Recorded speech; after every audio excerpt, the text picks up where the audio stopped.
લગ્નના વધતા જતા કિસ્સાઓ અને સામાજિક સમસ્યાઓને લઈને પાટીદાર સમાજના આગેવાનોએ સરકાર સાથેની બેઠકમાં લગ્ન નોંધણી પ્રથામાં ફેરફાર કરવા માટે મહત્વની રજૂઆત કરી છે। બેઠક પૂર્ણ થયા બાદ પાટીદાર આગેવાન દિનેશ બાંભણિયાએ કહ્યું કે સરકારે કાયદો ઘડવાનું આશ્વાસન આપ્યું છે। આ બેઠકમાં અન્ય એક મહત્વપૂર્ણ મુદ્દો ઉઠાવ્યો। વરુણ પટેલે સ્થાનિક ચૂંટણીમાં પણ ઈડબ્લ્યુએસ કેટેગરીને અનામત આપવાની માંગ કરી છે। તેમણે કહ્યું કે શિક્ષણ અને રોજગારમાં આર્થિક અનામત લાગુ છે, તેથી ઓબીસી અનામતની જેમ જ ઈડબ્લ્યુએસને પણ સ્થાનિક સ્વરાજની ચૂંટણીઓમાં અનામતનો લાભ મળવો જોઈએ।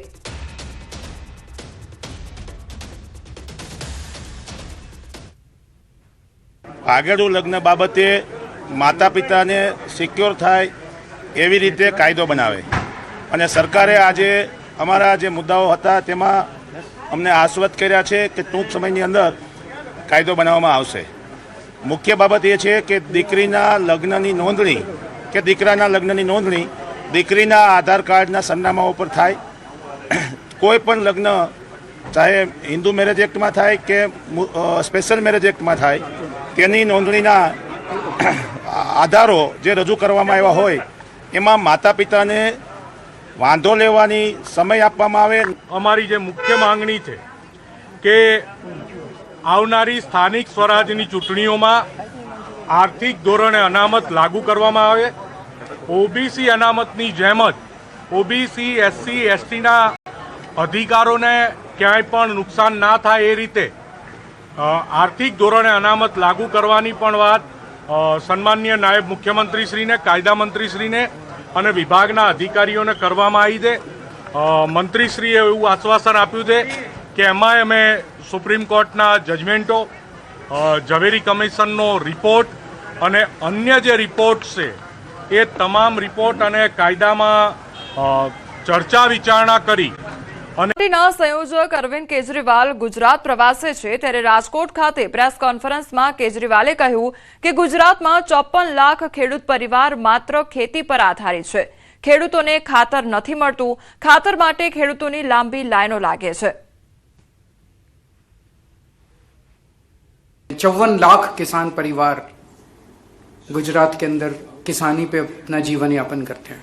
आज किसानों का बुरा हाल है, किसान बहुत दुखी हैं, ना बीज मिलता है, खाद के लिए लंबी लंबी लाइनें लगी पड़ी हैं जगह जगह। किसान ब्याज पे लोन लेके अपने बच्चों को पढ़ाता है। ઇન્ડિગોની સતત ફ્લાઇટ કેન્સલ થવાથી હજારો મુસાફરો રજડ્યા, પરંતુ આવી પરિસ્થિતિમાં ભારતીય રેલવે સાચી મદદગાર સાબિત થઈ છે। મુસાફરોને તેમના શહેર સુધી સમયસર પહોંચાડવા પશ્ચિમ રેલવેએ વિશેષ વ્યવસ્થા કરી। મહારાષ્ટ્ર, ગુજરાત, રાજસ્થાન અને દિલ્હીના મુસાફરો ફ્લાઇટ રદ થવાથી અટવાઈ ગયા હતા। પરિસ્થિતિને ધ્યાનમાં રાખતા પશ્ચિમ રેલવેએ 9 સ્પેશિયલ ટ્રેનો દોડાવી। માત્ર 2 દિવસમાં 8 ટ્રીપ પૂરી થઈ ગઈ અને મોટા પ્રમાણમાં મુસાફરોને રાહત મળી।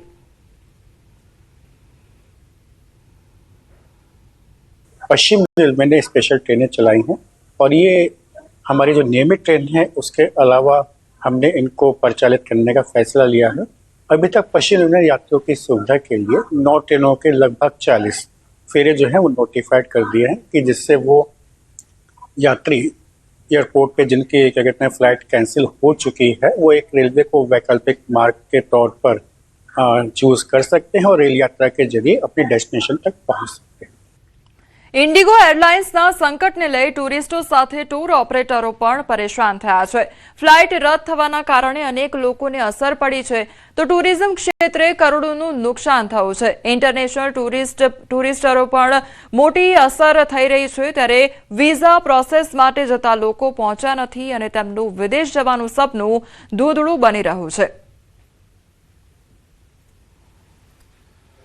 ઇન્ડિગો એરલાઇન્સનો ઇસ્યુ અને ટૂર ઓપરેટરથી લઈ ટુરિસ્ટો પરેશાન થઈ રહ્યા છે। ત્યારે આપણી સાથે છે મનીષભાઈ શર્મા કે જેઓ ટૂર ઓપરેટર પણ છે અને અત્યારે મનીષભાઈ ડિસેમ્બર એટલે ખાસ કરીને લગ્નનો સમય હોય કે ફરવા જવાનો સમય હોય, ખૂબ જ આ સારો સમય હોય છે, પરંતુ અત્યારે જે રીતે એરલાઇન્સનો ઇસ્યુ ચાલી રહ્યો છે અને કેટલી મુશ્કેલી પડી રહી છે। ખાસ કરીને આપણે વાત કરી કે ડિસેમ્બરનો ટાઈમ છે એટલે પુષ્કળ સંખ્યામાં એનઆરઆઈ આવેલા છે, ફોરેનર અહીંયા આવેલા છે અને ટુરિસ્ટો પણ ખૂબ મોટી સંખ્યામાં છે, જેમના ડેસ્ટિનેશન અલગ અલગ ડેસ્ટિનેશનો છે અને ઇન્ટરનેશનલ કનેક્શનો પણ છે।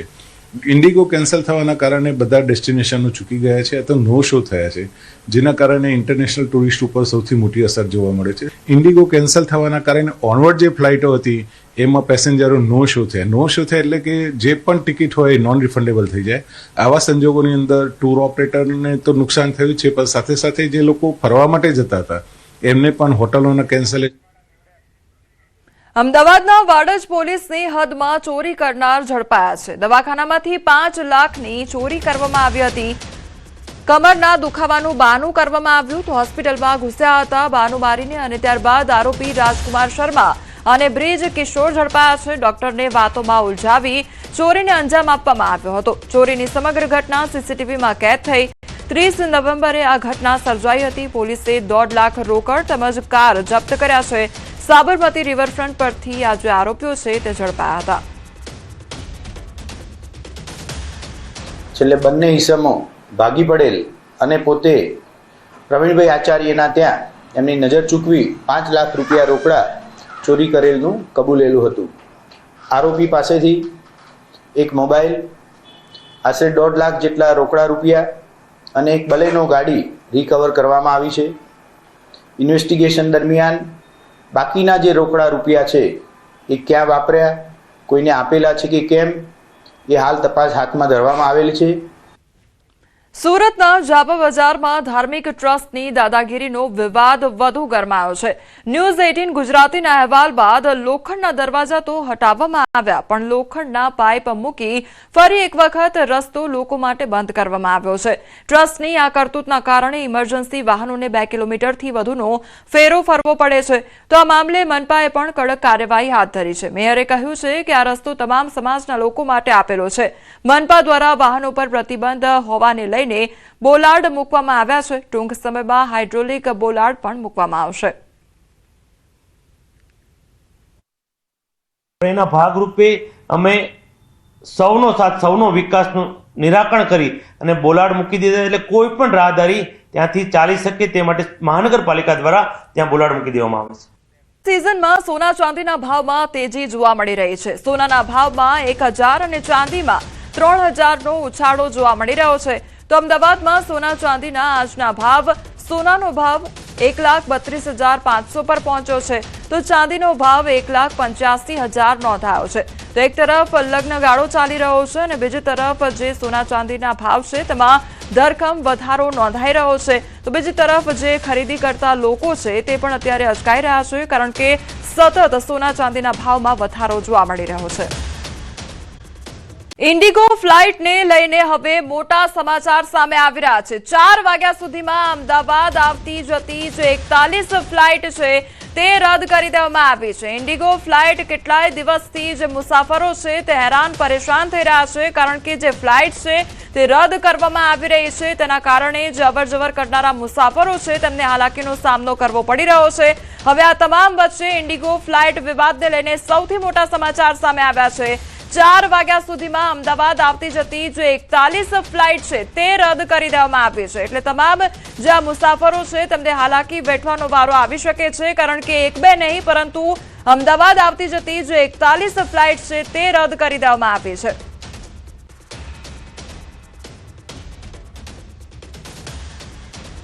અમદાવાદનો સુભાષ બ્રિજ 25 ડિસેમ્બર સુધી બંધ, અને જાહેર જનતા માટે આ બ્રિજ જે છે તે 25 ડિસેમ્બર સુધી બંધ રાખવામાં આવશે. અગાઉ 5 દિવસ ઇન્સ્પેક્શન માટે બંધ કરવામાં આવ્યો હતો. તિરાડ પડ્યા બાદ હજી પણ વિવિધ એજન્સી ઇન્સ્પેક્શન કરી રહી છે. તો અમદાવાદનો જે સુભાષ બ્રિજ છે તે હવે 25 ડિસેમ્બર સુધી બંધ રાખવામાં આવશે, અને અગાઉ પણ 5 દિવસ સુધી ઇન્સ્પેક્શન માટે આ જે બ્રિજ છે તે બંધ કરવામાં આવ્યો હતો. સંવાદદાતા દીપિકા અમારી સાથે જોડાઈ ગયા છે. દીપિકા, જે સુભાષ બ્રિજ છે તે ફરી એકવાર બંધ કરવામાં આવ્યો છે 25 ડિસેમ્બર સુધી, આખરે શું સમસ્યા? 4 ડિસેમ્બરના રોજ ગુરુવારના દિવસે ખાસ કરીને સાંજના સમયે સુભાષ બ્રિજને બંધ કરી દેવામાં આવ્યો હતો અને ત્યારબાદ નિર્ણય લેવામાં આવ્યો હતો કે 5 દિવસ માટે ઇન્સ્પેક્શન કરવામાં આવશે અને તે દરમિયાન ખાસ કરીને સુભાષ બ્રિજને બંધ રાખવામાં આવશે. વિવિધ એજન્સીઓ આવી પણ ખરા અને રાજ્ય સરકારના રોડ અને બિલ્ડિંગ વિભાગની જે ટીમ છે, અધિકારીઓની ટીમ, તે પણ તપાસ કરીને ગઈ. હજુ પણ વિવિધ એજન્સીઓ દ્વારા તપાસ ચાલી રહી છે અને ઇન્સ્પેક્શન દરમિયાન ખાસ કરીને બ્રિજના જે કહી શકાય કે સ્પાન છે તેનો એક ભાગ તૂટી ગયો છે, તો તેને રિપેર કરવા માટે હજુ ઇન્સ્પેક્શન ટીમ છે તેને વધુ સમય લાગી શકે તેવો છે અને તેને લઈને મહત્વનો નિર્ણય કરવામાં આવ્યો છે કે અમદાવાદ મહાનગરપાલિકા દ્વારા ઓફિશિયલ અનાઉન્સમેન્ટ કરવામાં આવ્યું છે કે 25 ડિસેમ્બર સુધી આ બ્રિજ છે તે બંધ રહેશે અને 25 ડિસેમ્બર બાદ પણ હજુ આ સમય છે તે લંબાવાઈ શકાય છે, કારણ કે વિવિધ એજન્સીઓની જે તપાસ છે તપાસ ચાલી રહી છે અને આ તપાસ અંતર્ગત ખાસ કરીને આખો બ્રિજ તોડી નાખવો કે પછી ફરીથી જે ભાગમાં રિપેરિંગનું કામ કરવું તે માટે પણ ખાસ કરીને નિર્ણય લેવાનો બાકી છે. જો કે હજુ તેની માટે સમય લાગશે અને તેને લઈને હાલ તો 25 ડિસેમ્બર સુધીનો વધુ એક સમય આપવામાં આવ્યો છે. જે દીપિકા, સમગ્ર માહિતી બદલ આપનો આભાર.